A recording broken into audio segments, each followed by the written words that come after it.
thing you'll love about our clay 650 slow dry is that you can extrude it and then braid it. The part about 650 you'll love is that you can embed gemstones, dichroic glass, all in the ring before firing so that you don't have to set the stones after firing, eliminating a little bit of that work in the end. There are a lot of gemstones and cabochons to choose from. Just make sure to check the printable gemstone firing chart on our website. Today we're going to be using peridot in our ring. And then to get started, we have to choose what size ring we're going to be making. So you want to size your finger, and then to allow for the shrinkage of the clay, you need to go up a size and a half. Once you've determined the size you need, we're going to put the ring sizer onto the mandrel, and then make a mark on the mandrel where the ring needs to be. And once you have that in place, we're going to trim off a piece of non-stick worksheet so that we can wrap it around the mandrel and then have a non-stick work surface to work on the mandrel. We're going to take a piece of tape, wrap that around, and then once we get it to where we need to, over the lines that you made, you'll want to put the tape on, trim the surface if you need to, and then burnish it really well. It is a non-stick work surface. You want to make sure that tape stays on there nice and tight. Now we will get to working with the clay. I'm going to just oil my hands just a little. Take out a piece of clay and get it ready for the extruder. I'm using an empty syringe, and I just want to work the clay a little bit to make it nice and soft so that when I put it into the syringe, it comes out fairly easily. I'm going to work it and get it into a cylinder shape so that it fits inside the chamber. I'm going to put in the plunger, and I'm going to start extruding.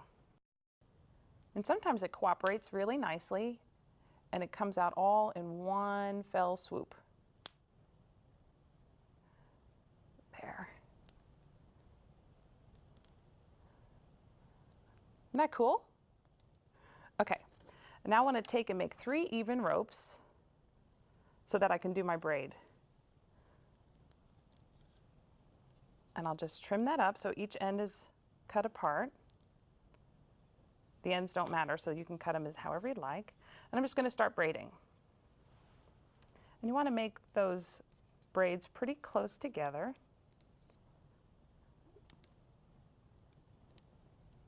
And just go back and forth, trying to keep an even tension so that the braid is equal on all portions, and so that you have a nice definition.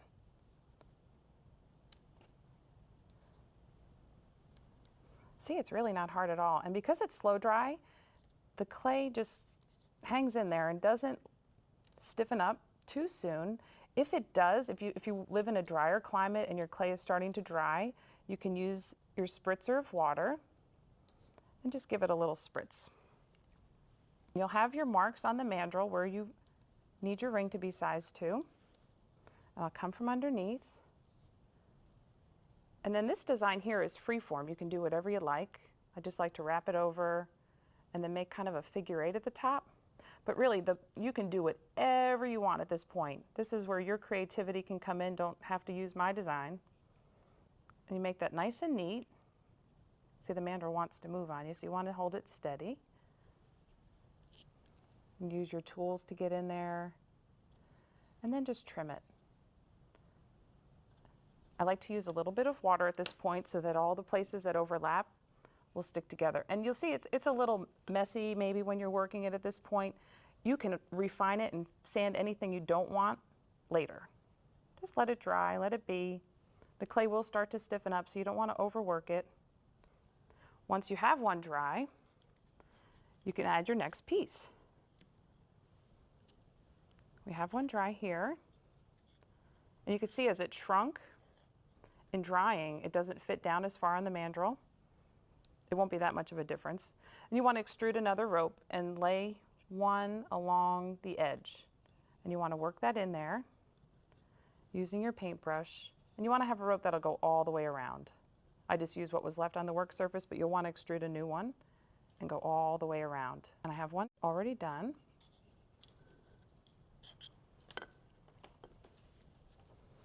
And then we'll add a second one.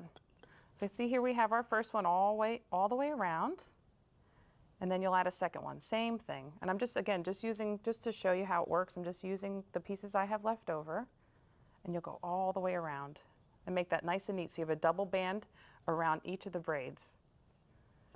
I'll show you how that looks. And through each process, just let it dry.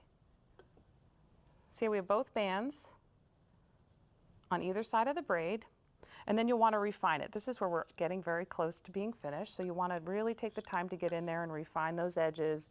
And you don't want to take the roundness out of the braid because you worked really hard to get that extruder to work. So you don't want to work too much to flatten it. You want to keep that nice, smooth edge. But you do want it to look as neat as your design was meant to be. And now we get to add the gemstones. This is cool. This is really so amazing to me that you can take these gemstones and put them into the kiln and they come out just like they went in.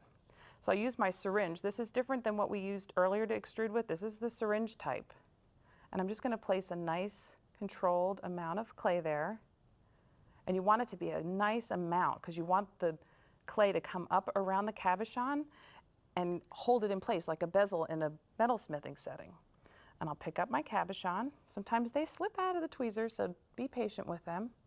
I'm going to put it in there and press down. And you'll see the clay will come up around the cabochon. And then it'll work like a bezel. And do that on both sides. Let the ring dry, and then you're ready to fire. Fire it at the lowest manufacturer's recommended temperature so that gemstone stays in there and doesn't crack. Once it's done, let it cool to room temperature, and then you're ready to burnish it. We're going to take our wire brush and go along the surface of the ring, getting into all the crevices of that braid. You'll want to do the inside too, just so the inside's just as finished as the outside. We'll use the burnisher after we're done with the brush to bring out the highlights in the ring. You can also use the agate burnisher, and then when you're finished with both of those, you can use the polish. Look at that shine. Isn't that amazing? No matter how many times I do this, it's just so amazing to me how brilliant and how shiny that ring will get. The finished ring shows exactly how shiny the ring can get, and then you could also patina it if you'd like to have a little more contrast in your design. Making rings for a special occasion, a special friend, even your wedding makes rings such an impressive thing for you to be able to do. Adding gemstones makes them a nice, fine piece of treasured art. Have fun making rings.